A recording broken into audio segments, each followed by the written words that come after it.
Hi friends. Yesterday we started thinking about the book of Ruth in the Hebrew Bible. We left off the story with Naomi and Ruth returning to Bethlehem at the beginning of the barley harvest.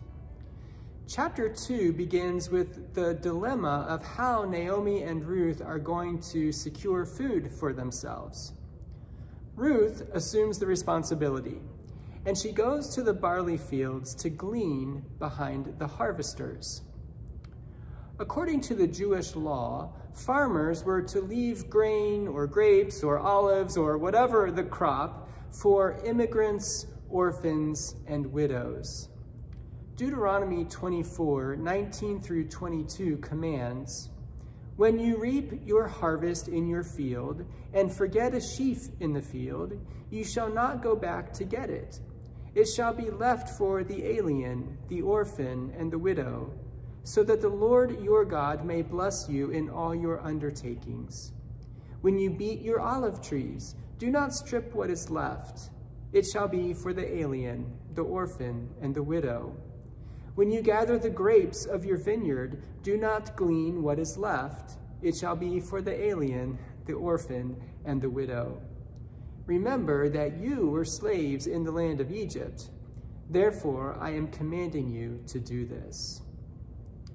Ruth ended up gleaning in the field of Boaz, a prominent farmer and a relative of Naomi's late husband. Boaz inquired about Ruth's identity and her story, and having heard of her loyalty and kindness to Naomi, he not only allowed her to glean in his fields, but also gave her special privileges. That night, Ruth returns home with so much food, Naomi asks, "Where in the world did you get all this?" And so Ruth tells her about Boaz, and Naomi is ecstatic.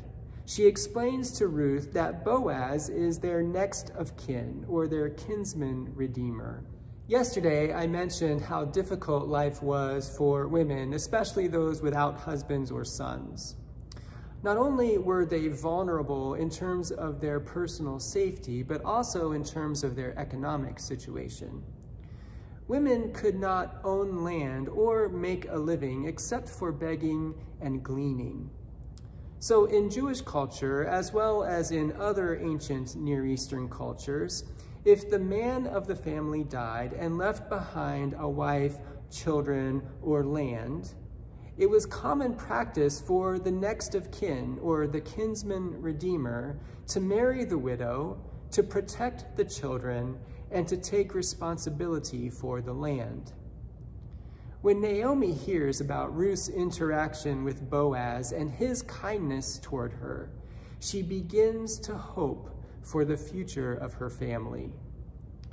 Tomorrow, we'll pick up the story as Naomi and Ruth make a plan to get Boaz to fall in love with Ruth. Thanks for listening today. I'll see you tomorrow.